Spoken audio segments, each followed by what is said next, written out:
In this discussion, I'm going to talk about fallacies of weak induction and go over the practice exercises that are in the module.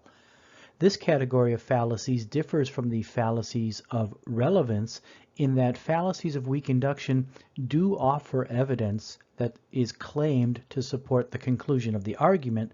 The problem is the evidence is insufficient. And so there is a connection, it's just not enough to make the conclusion probable. So these are weak arguments, and they are weak argument patterns because these are patterns that occur over and over and over. Let's take a look at some of these patterns very quickly. So in this category, we have fallacies such as hasty generalization, false cause, slippery slope, suppressed evidence, unqualified authority, appeal to ignorance, weak analogy, and guilt by association. Some of these have a few subcategories. For example, the gambler's fallacy is a subcategory of a false cause fallacy because it's a mistake to think that your past losing will in some ways cause your future winning. Most of these fallacies are pretty straightforward, although there are some sticking points. There are some common errors that occur almost every semester, and I'm going to address these as I go through the exercises. Especially hasty generalization, which is a fairly simple fallacy, appears to be one that causes some problems. So when they occur, I will talk about them as I go through the exercises. Okay, so let's begin. Number one, you shouldn't take vitamin supplements. Once you start taking vitamins, then you'll start drinking protein shakes and other supplements. Before long, you'll be doing steroids and you'll turn into a raging monster. You don't want to be a raging monster, so don't take vitamins. So this is a typical slippery slope pattern. In a slippery slope, we are trying to avoid making that first step, which sends us down the road to disaster. So we shouldn't take vitamins because if we take vitamins, that's the first step that will lead us into a disastrous situation. Okay? The same pattern you see in number 4. So while we're talking about slippery slope, let's talk about number 4, which says, if today you could make teaching evolution in public schools a crime, then tomorrow you can make it a crime to teach it in private schools. And then you can ban books and other educational materials that mention evolution. And then when you do that, then you can ban science altogether. So it's exactly the same pattern. Slippery slope always has the same pattern. Don't take the first step because that is linked by a causal chain to a disastrous outcome. And the fallacy here is that that causal chain is typically fictitious and will never occur in that particular pattern. Okay, so 1 and 4 are both slippery slope arguments. Number 2, Emily has bought over 100 tickets for the weekly state lottery and she has never won anything. Therefore, the likelihood increases every week that she will win something if she continues to buy tickets. This is the gambler's fallacy. The fallacy is a causal fallacy because it is the mistaken belief that past losing will cause future winning. That's not the case. There's no causal connection whatsoever between your past losing and your future winning. So that's a false cause. There's no causal link. Number 3. When water is poured on the top of a pile of rocks, it always trickles down to the rocks at the bottom. Similarly, when rich people make lots of money, we can expect this money to trickle down to the poor. This is an example of a weak analogy. There is very little similarity between water flowing through rocks and money flowing through an economy. Metaphorically, they may be similar, but in actuality, they're not really very similar at all, and that's what makes this analogy a weak analogy. Number 5, I used to work with this engineering major, and man, they are really socially inept. I want to talk about this one in particular a little bit. This is an example of a hasty generalization. Why? Well, because we go from one experience with one engineering major, and from that one experience, we conclude that all engineering majors are socially inept. This is the characteristic pattern of a hasty generalization. And the very important point I want to make is, if you're not sure whether or not a fallacy is a hasty generalization, you should ask yourself, is the conclusion a general statement? In this case, it is. It's a general statement about all engineering majors. So we go from one major to all majors. In a generalization, there must be generalizing going on. And if the conclusion of an argument is about an individual entity or a single person, or in some ways not a generalization, then you have a different fallacy than the fallacy of hasty generalization. We'll see a few more of these as we go through. So number 6 says, on Monday I drank 10 rum and cokes, and the next morning I woke up with a headache. On Wednesday I drank 8 gin and cokes, and the next morning I woke up with a headache. And on Friday I drank 9 bourbon and cokes, and the next morning I woke up with a headache. Obviously, to prevent further headaches, I need to stop drinking Coke. Well, it's not the Coke that's causing the headaches. It's all the alcohol that you're adding to the Coca-Cola. So this is an example of a false cause fallacy. You have an effect, the headaches, but you've attached it to the wrong causal mechanism in this case. Number 7. Radio entertainer Dash Basbo claims there's not a shred of evidence to prove that nicotine is addictive. Given his expertise as a talk show host, I guess he must know what he's talking about. Well, as a talk show host, he probably knows a lot about entertainment, but that doesn't make him an expert on nicotine. So this is a fallacy of unqualified authority. Number 8 follows our typical pattern of slippery slope. Some parents in the school district have asked that we provide bilingual education in Spanish. This request will have to be denied. If we provide this service, then someone will ask for bilingual education in Greek, and then it will be German, Japanese, Farsi, Hungarian, and Tagalog. We certainly cannot accommodate all of these requests, so the initial request will have to be denied. So here again, if we take that first step, then that opens the door to a disastrous outcome that no one can deal with, so we should not take the first step. Now, the reason why this is a fallacy is that if we provide bilingual Spanish education, it is unlikely that that will cause a causal chain to open up in this respect. Number 9. Certainly Miss Malone will be a capable and efficient manager of our company. She's got great taste in shoes. Well, maybe she does have great taste in shoes, but that misses the point because that's not really related to whether or not she's going to be a capable or efficient manager of the company. Number 10. The French are snobby and rude. Remember those two high and mighty Parisians with really bad manners? I rest my case. Here again we have a classic hasty generalization. We generalize from our experience of two Parisians who had bad manners to all French people. The conclusion is that the French, all French people, are snobby and rude. This is an example of a typical kind of hasty generalization. And just like in the previous example I talked about, the conclusion is a general statement about all French people, derived from a sample of only 2 people. The sample size is too small. Number 11 is an appeal to ignorance. Nobody has ever proved that immoral behavior by elected officials erodes public morality. Therefore, we must conclude that such behavior does not erode public morality. Here the idea is because you haven't proved something, I'm allowed to believe the opposite if I want to, because there's no evidence one way or the other. Whereas merely because I can't prove that nobody lives on the moon, that isn't evidence that someone does live on the moon. You're simply appealing to a lack of knowledge, which is ignorance. So this is why we call it an appeal to ignorance. Number 12. My father smoked 4 packs of cigarettes a day since the age of 14 and lived until the age of 69. Therefore, smoking really can't be that bad for you. Okay, so here we have an example of a hasty generalization. Merely because your father lived to be 69, that's an extraordinary outlier. That's an unusual case. You cannot generalize from the unusual case of a 4-pack-a-day smoker to all people who smoke 4 packs a day. So that's a hasty generalization. Today on our show, we're going to interview 3 people who live to be 100 years old and get their advice on longevity. You see this stuff on TV all the time, right? And this is a fallacy of unqualified authority. Merely because you live a long time does not make you an expert on longevity. It just makes you lucky, I suppose. So That doesn't mean you're an expert in aging and health and those kinds of things.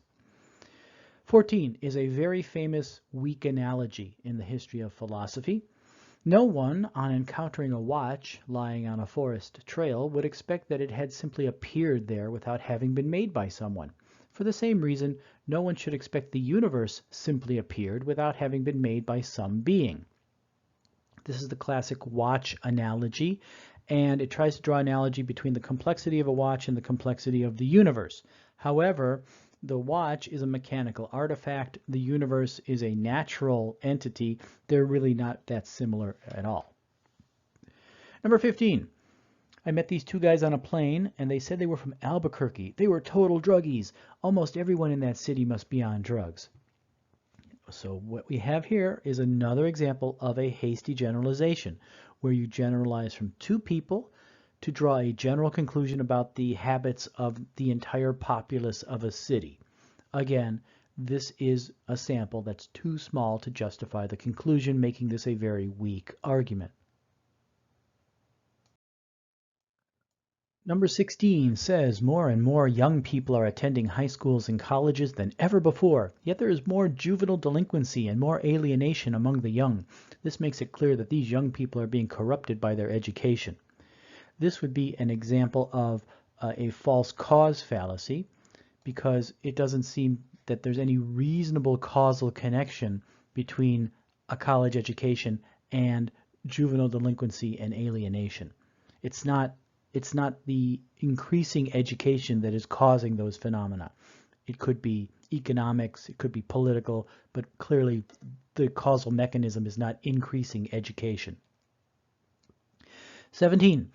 Why should we be sentimental over a few 100,000 Native Americans who were killed when our great civilization was being built? It may be that they suffered injustices, but after all, you can't make an omelet without breaking a few eggs. So this is a weak analogy, and it's a pretty pathetic analogy if you think about it. Who would in their right mind compare killing hundreds of thousands of people with making an omelet, right? This is just a horrible argument. So that's a weak analogy.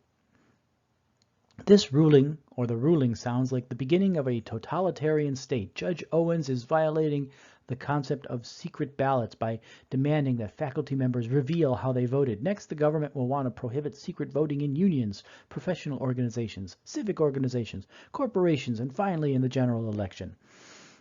Do you recognize the pattern? It's always the same. This is a slippery slope. If we take that first step, the result will be a disaster. Number 19, there is intelligent life in outer space because no one has been able to prove that there isn't. Well, that's true. No one's been able to prove that there isn't intelligent life in outer space, but that doesn't count as evidence that there is. What would count as evidence that there is? Oh, I don't know, maybe finding some or some kind of contact that indicates intelligence, but the fact that no one can prove that there isn't doesn't count. So this is an appeal to ignorance. 20. The people who fulfill orders at Amazon are incompetent. Last year they got 2 of my orders mixed up. Again, this is a hasty generalization where we go from 2 orders being mixed up from Amazon to conclude that the people who fulfill the orders are incompetent. That is going from 2 cases to every case, but the 2 cases are not sufficient because it's just too small of a sample. So this is a classic example of a hasty generalization. I hope that with a bit of practice, these are becoming easier to identify. It takes a little bit of time, and I know there are lots of names, but the patterns are pretty distinct. And it's very valuable to learn these because you'd be amazed at how often they occur in argumentation in daily life. Let's take a look at number 21. No sooner did they start putting fluoride in the water, but my friends began dying of heart disease. It doesn't pay to tamper with nature. This is an example of a false cause fallacy. Oftentimes when one thing happens after another, when someone gets heart disease after fluoride gets put in the water, we think that since one thing happens after another, the first is causing the second. That is, we think in or we imagine a causal link where there may not be one. This is often described by the phrase, correlation does not necessarily imply causation. Just because one thing is correlated with something else doesn't mean the first is causing the second. It might be, but there needs to be independent evidence for that. So this is a false cause fallacy. People have freedom of choice because no one has been able to prove that they don't. Again, this is just like our intelligent life in outer space example. Just because I can't prove that they don't have freedom of choice isn't evidence that they do. People may have freedom of choice, but that would have to be supported with independent evidence. Sean Hannity, a political commentator for Fox News, says that waterboarding is an effective interrogation technique that does not constitute torture. Therefore, we must conclude that it is morally acceptable to waterboard suspected terrorists. So here we have a political commentator on television who's basically an entertainer talking about effective interrogation techniques. This is an unqualified authority. This person does not have the relevant expertise. So this is the fallacy of unqualified authority. 24. When a car breaks down so often that repairs become pointless, the car is thrown on the junk heap. Similarly, when a person becomes old and diseased, he or she should be mercifully put to death. Here again, we have a very weak analogy. There's no similarity really between a car becoming old and a person becoming old. The very fact that one is a person makes them very, very different categories. So this is an example of a weak analogy. 25. Childhood obesity is a major health problem these days. Obviously, our city's health officials aren't doing their jobs. This is a subcategory of the fallacies of false cause. This is an example of an oversimplified cause, where you have a complex phenomenon, in this case, childhood obesity. Now, one of the factors causing it may be that the public health officials aren't doing their jobs, but that's just one causal factor. There are probably dozens of others, and they're probably all very complex. So when we try to find a simple cause for a complex effect, we generally are committing the fallacy of oversimplified cause. Politicians love to do this. They take really complex situations in the world and they say, well, you know, if we just made the lottery illegal or something like that, all of our problems would go away. And sadly, because the public is not really well trained in critical thinking, they believe these kinds of stories, right? But the problem is that complex social problems have complex causes. And so when we reduce the cause to a very simple situation like this, we are committing the false cause fallacy. 26. Raising a child is like growing a tree. Uh-oh. I don't know. I don't like where this one's going. Raising a child is like growing a tree. Sometimes violent things, such as cutting off branches, have to be done to force the tree to grow straight. Similarly, corporal punishment must sometimes be inflicted on children to force them to develop properly. So whenever I hear something is like something else, I immediately start thinking, okay, here's an analogy. Where is this analogy going? And here we have a clear case of a very weak analogy. There's no real comparison between pruning a tree and spanking your children. 27. The vast majority of car accidents occur within 20 miles of one's home. Apparently, it is much more dangerous to drive close to home than far away from home. This is an example of a false cause fallacy. Driving near your home is not what causes accidents, but rather the fact that you drive most of your miles in proximity to your home. So that's what's causing the accidents. So that's a false cause. 28. Nobody has ever proved that using cell phones causes brain tumors. Therefore, using cell phones does not cause brain tumors. This is an example of an appeal to ignorance. Merely because somebody has not proven something isn't the case doesn't mean that it is, or vice versa. Cell phones may cause brain cancer, or maybe they don't cause brain cancer, but whatever turns out to be the case will be supported by evidence, not merely because you can't prove that they don't or they can't prove that they do. 29. Dozens of species of plants and animals are being wiped out every year, even though we have laws to prevent it. Clearly, we should repeal the Endangered Species Act. This would be an example of a false cause fallacy. It's not that the Endangered Species Act is causing species to be wiped out, but rather it's trying to prevent species from being wiped out. 30. People are driving their cars like maniacs tonight. There must be a full moon. This is a really common false cause fallacy. The moon does not cause people to go crazy. The moon does not cause weird behavior. In fact, when the moon is full, things are more calm because there's more light. And when there's more light, there's less crime and it's safer to drive. So here we have another example of a false cause fallacy.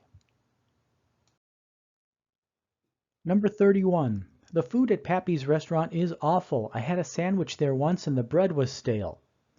This is a pattern we've seen many times before because it's a hasty generalization. You go from one experience of one sandwich with stale bread to draw the conclusion that all the food at Pappy's restaurant is awful.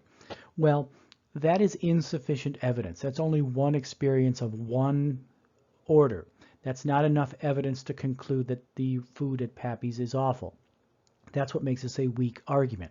Now, keep in mind, the food at Pappy's may indeed be awful, but we need more evidence than simply one sandwich to make that claim justified. So as it stands, this is a hasty generalization. 32.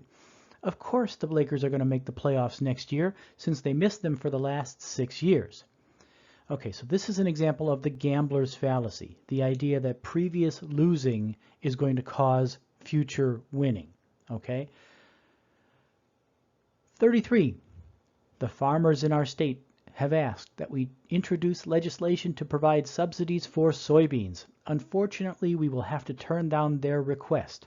If we give subsidies to the soybean farmers, then the corn and the wheat growers will ask for the same thing. Then it will be cotton and citrus and cattle, and in the end the costs will be astronomical. Let's not set foot on this slippery slope. Hopefully now the slippery slope should be the most obvious fallacy because the pattern is very typically the same. This snake in my garden is harmless, so I guess all snakes are harmless. Now this is where committing the fallacy of hasty generalization can get you in really big trouble, right? Because just because that snake in your garden is harmless, you cannot conclude that all snakes are harmless. People do this with mushrooms all the time, right? The mushrooms in the store are safe, therefore I guess all mushrooms are safe. Well, if you commit that fallacy, it's likely to end you in the hospital, if not worse, right? So beware of generalizing from an insufficient or an unusual sample. This is a hasty generalization. Learning fallacies is like eating chocolate chip cookies. Once you start, you can't stop. Well, I'm not so sure that learning fallacies is really very similar to eating chocolate chip cookies. This sounds like a weak analogy to me, but hopefully in your case you are at least enjoying learning some of these fallacies. So this is the end of the exercises that were in the module. Generally speaking, I think learning fallacies is important as a tool in your intellectual toolbox for intellectual self-defense. The more fallacies you learn, the easier it becomes to recognize them when people try to commit them. And of course, it helps you to avoid committing fallacies as well. And that's really our goal. Our goal is to be rational people and to make strong arguments. So learning fallacies can empower you in the sense that it can give you protection against these fallacies, and you start to see them everywhere, and that's kind of the fun of learning fallacies. So hopefully you've worked through these exercises and understand why they're classified the way they are. The next group of fallacies will be fallacies of presumption and fallacies of language, and that'll be in the next module. So this concludes our conversation about fallacies of weak induction. And the only thing left to do after this is to take the quiz. Good luck on the quiz.